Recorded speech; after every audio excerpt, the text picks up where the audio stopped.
Every day, we make choices that slightly shift our course, that alter what might have been. On their own, each tiny modification is so inconsequential it goes unnoticed. But strung together, they bring you to the day when a singular decision completely changes your life. My name is Carol Fisher, and this is The Carol Van. For the past 3 years, I've been living and traveling in a minivan, full-time by choice. I don't own or rent a conventional home. Anything I do own fits in my car. I sold everything else. Second only to becoming a mother, it's the best thing I've ever done. How did I come to this singular decision? Recorded in Plumtree, North Carolina, a small community nestled in the Highlands region of the Blue Ridge Parkway. This is the origin story of my van life.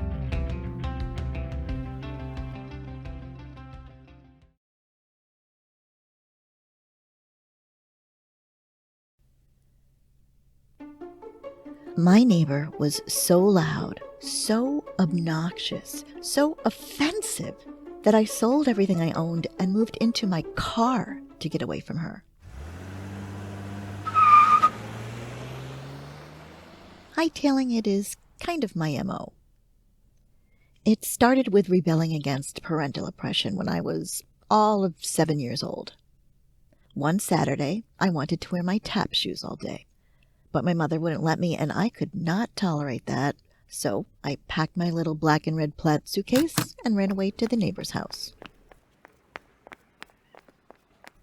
Often frustrated by my parents being parental, I ran away from home a few times. Never far or for long, but the act of it was such a rush of freedom. I did leave home for good when I was 19, not for college, but to live on my own, kind of. I moved in with my then boyfriend. It was less than ideal. We lived in the basement of his parents' house. Still, moving in with him got me away from my parents, and I never considered returning. We did get married, and then I quickly divorced that young man. I remarried, eventually divorced the second husband, and I quit more than a few jobs along the way. In every case, it was the weight of oppression that sent me running.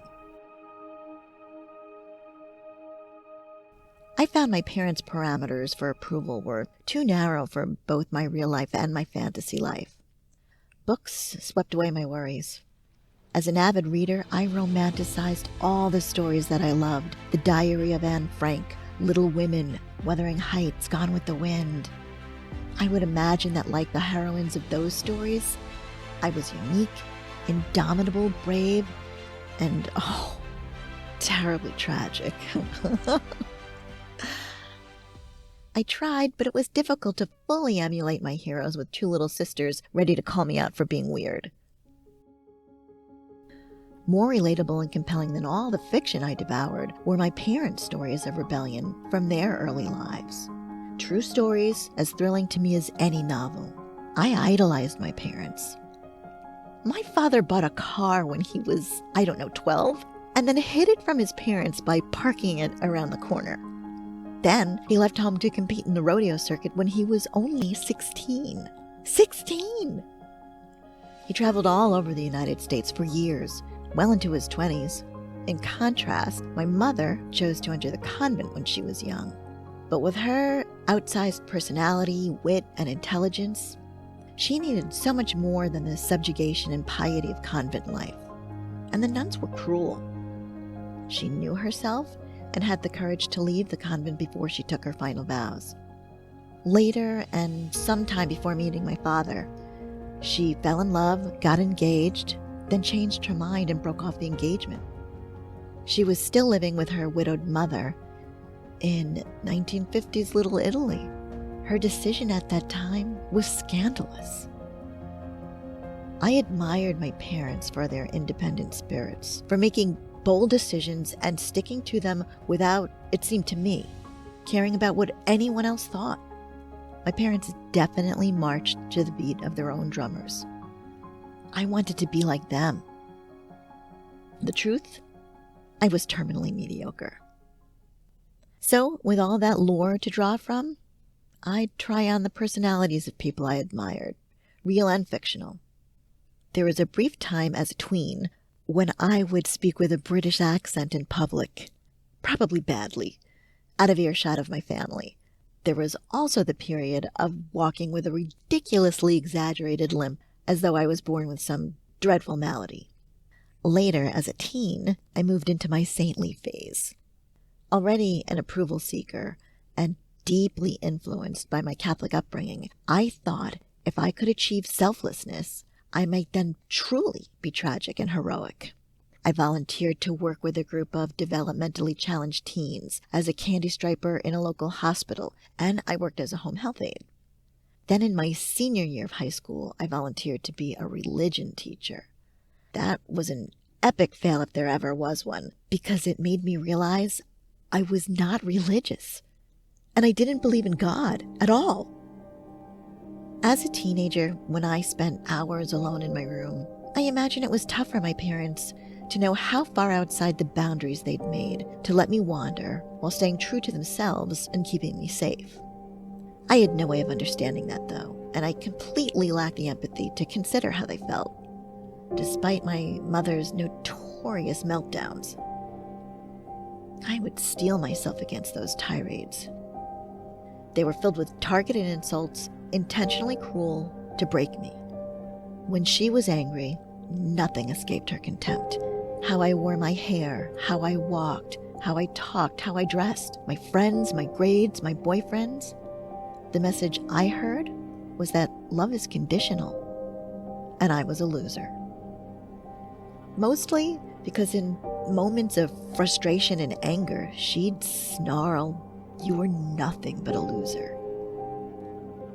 I carried those words with me for years. Don't get me wrong, my parents aren't monsters. They're warm, generous, lovely, complex human beings. They never lost their sense of adventure and fun. I think their youthful trailblazing both dovetailed and contrasted with who they were as parents, and they favored an authoritarian style of parenting. It was the 70s. Nobody was thinking about their parenting in the 70s.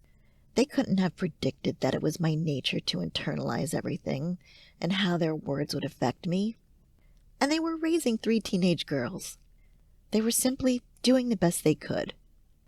I was no mouse. My defiance exceeded the scope of their parenting abilities. In my late teens, I refused to keep curfew, was insolent, drank, and nobody could keep me away from boys. Although these days, my father refuses to say I was problematic. He claims he doesn't remember my being difficult.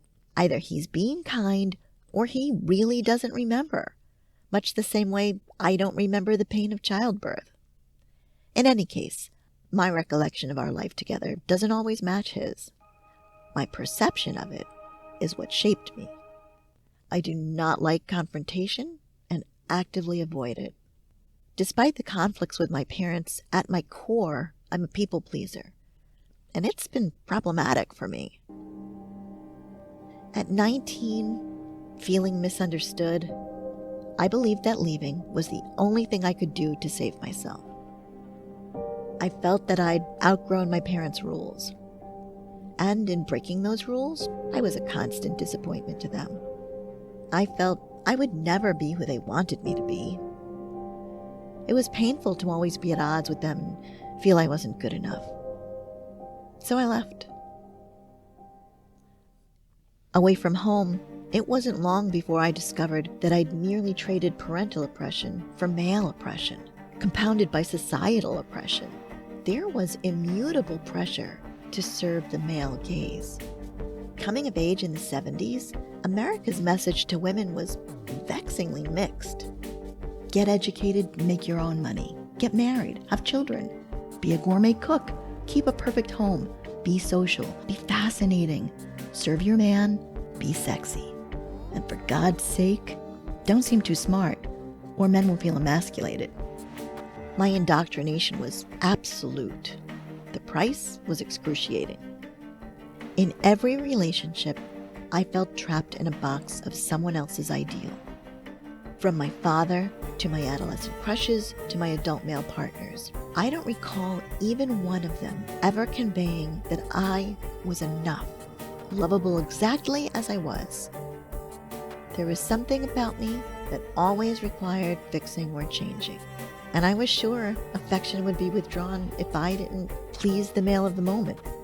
My hair, my makeup, my body, my style, my behavior, all subject to their judgment. One partner was fond of threatening that if I ever gained weight, he wouldn't even bother to fuck me with his brother's dick. Yeah, you heard that right. Physical beauty was paramount, and I'm no beauty. It was an impossible standard. Without the belief in myself that I had any talent or skills to develop, that I was essentially without intrinsic value, I could only pore over magazines filled with beauty and sex advice, and spent a fortune on cosmetics, hair products, and salon visits. I spent hours on my hair and makeup every morning, desperately trying to create the illusion that I was almost attractive. That made me late to everything all the time. Leaving the house, I'd be plagued by insecurity. Even men I knew only peripherally commented on my appearance. Complimentary in ways that made me uncomfortable, critically in ways that were disturbingly intimate. I was so accustomed to this type of intrusive male behavior that it never registered to me as sexual harassment. I had grown up with judgment as normal and believed it to be warranted. The men I was drawn to always seemed, at first, to be confident and decisive, protective. It turns out I mistook toxic masculinity for strength of character, because over time, they inevitably took up all the oxygen, all the space in the room. I couldn't breathe, couldn't speak up for fear of rejection. And I've thought about it. Perhaps their behavior was to mask their own insecurities, to meet the standards set for males in our society. A misinterpretation of bullying as leadership, a good offense as a good defense, or complete entitlement. I didn't know. I still don't know. What I did know was that I would not use the language they used. Communication shouldn't involve hurtful insults, but considering the style of communication I experienced growing up, I had no good model for conflict resolution and lacked the tools to articulate how I felt. Rather than risk being hurtful, I simply acquiesced. I was a traitor to myself. My silence strengthened their emotional control over me.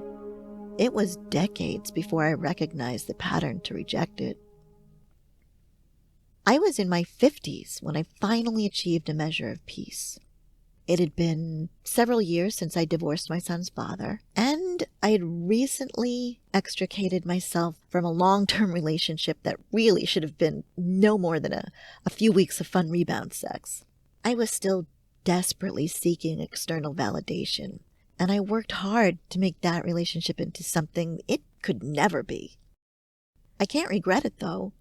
It was through that experience that I came to understand my role in relationships that were bad for me. I realized that I was treated poorly because I had allowed it. Such an empowering discovery. So, in my 50s, decisively single, I was free from having to make a man's morning coffee, free from making meals for a man with the palate of a child, free from BS mansplaining, free from gaslighting and manipulation, free from casual cruelty, and free from lies. I was free to occupy all the space and breathe as deeply as I wanted. I lived alone, but I wasn't lonely. I'd chosen the unit for its location and its balcony overlooking a pretty courtyard. There were only 2 neighbors nearby, one at the far end of an open-air corridor, the other across the same hallway. For introverted me living in a suburban apartment complex, it provided a decent sense of privacy and seclusion. Until a new neighbor showed up. When the North Carolina weather wasn't too hot and humid, my balcony was really a lovely retreat, especially after a long day at work. I made it into a tiny oasis. There were potted flowers, a comfortable cushioned chaise, and a big umbrella for shade. Weekend mornings, I loved to be out early and wait for the sunrise. It was my favorite spot to sit and write. I accepted the level of noise inherent in space occupied by hundreds of residents. Typically, I'm unbothered by ambient sound. But this neighbor was exceptional. Even across the courtyard and one floor below me, she was loud. The new neighbor seemed to conduct every phone conversation on her patio. There was something about the character and texture of her voice that grated my nerves. Her tone was one of eternal disgust, as though she was displeased with everything all the time. Who has the energy for that? She was strident in a way I had difficulty ignoring. Even worse, I found myself regressing to old habits by accommodating her behavior. When she'd go out to her patio, I'd convince myself that I'd been outside long enough and leave my balcony. I arranged to be on the balcony at different times of day. But it didn't matter. In the rain, in the snow, early mornings, late nights, she was out there. It felt as though she was stalking me, even though that made no sense. She probably didn't even know I existed. Day after day, her smoky exhalations drifted up to my balcony and infected my air. With every incidence of her pollution, my hatred of her increased exponentially. During that time in my life, I was navigating a wide range of milestones. I was single, a good thing, an empty nester, a bittersweet thing, and a daughter devastated by my mother nearing end-stage Alzheimer's disease. An agonizing thing. On an unusually quiet Saturday morning, not long after placing my mom in a memory care facility, I was on my balcony, thinking about how cruelly my mother's life would end. Cruel for her, my father, our entire family. Then, I heard it before I saw it. I could be wrong here, but I remember looking up to see an enormous slithering creature covered in pustules, stringing hair hanging in its face, wearing only a towel, sucking down a cigarette, folding laundry, and shouting into a phone. In the same instance, I wondered how the hell it didn't lose either the towel, the phone, or the cigarette while talking and folding laundry. Its shameless entitlement made my head explode. There are fundamental social contracts when living in close quarters. One is to be mindful of your neighbors. This woman's blatant inconsideration enraged me. All the new space I'd acquired for myself was rendered intolerable by her proximity. When I stormed inside, I could still hear her voice through my closed windows. What's the matter with you? But I don't do confrontation. I reverted to my MO. Of course, I didn't immediately ditch all my stuff and drive away. Instead, I researched where to move next. That snowballed into considering another town, then a different state entirely, and naturally a new job. I saw it as another chance for reinvention. No, reincarnation. I liked that better. After running down internet rabbit holes all night, by dawn, I hadn't found a new town or a new job. What I found was van life. I had no idea van life was a thing. People converting ordinary cargo vans to functional tiny homes on wheels. Folks of all ages, living like nomads, working and having adventures. Each vehicle, each day-to-day, bespoke. The lifestyle screamed honest-to-God freedom and completely seduced me. Growing up, our family vacations were always by car. Through the magic of internal combustion engines, highways, tunnels, and bridges, our car would take us from our home to new and often unknown places. Road trips were one of my very favorite escapes. Watching the scenery speed by, I believed there was something out there for me. The anticipation of that something felt like a low hum vibrating in my chest that made my heart pound and gave me butterflies. When I could drive and had my own car, on the road I often sensed that the something else was just around the corner. But it was elusive and I could never land it. The responsibilities of adulthood quieted, but never crushed that feeling. Sometimes its resurgence would surprise me with its intensity, teasing me that the something was almost close enough to touch, if only I knew where to look. With the discovery of van life, I knew that the very something that had eluded me my entire life was now the something I could drive to. Real freedom from oppression. Freedom from relationship compromise, from criticism, from the male gaze, from social obligations, from possessions, from an office cubicle, from noisy neighbors. Freedom to go where I pleased, to spend my money as I chose, to pursue whatever piqued my interest, to change my mind, to be my authentic self. After a lifetime of attachments, I had come to a point where nobody was depending on me for anything. Not a partner, not my son, not my parents. Nobody would suffer if I embarked on van life and failed. I had absolutely nothing to lose. The revelation was mind-blowing. For the first time in my life, I would have unprecedented agency. Maybe my true story could be as thrilling as any novel.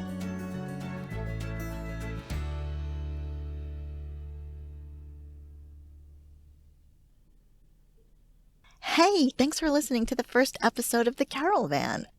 I'd like to shout out a few people who helped me. My baby sister, Kathleen Fisher, for the very clever podcast name. Carolvan, get it? She's so smart. She provides marketing support for small businesses, and she's good at it. If you need help getting your small business noticed, check out her website, catisme.com.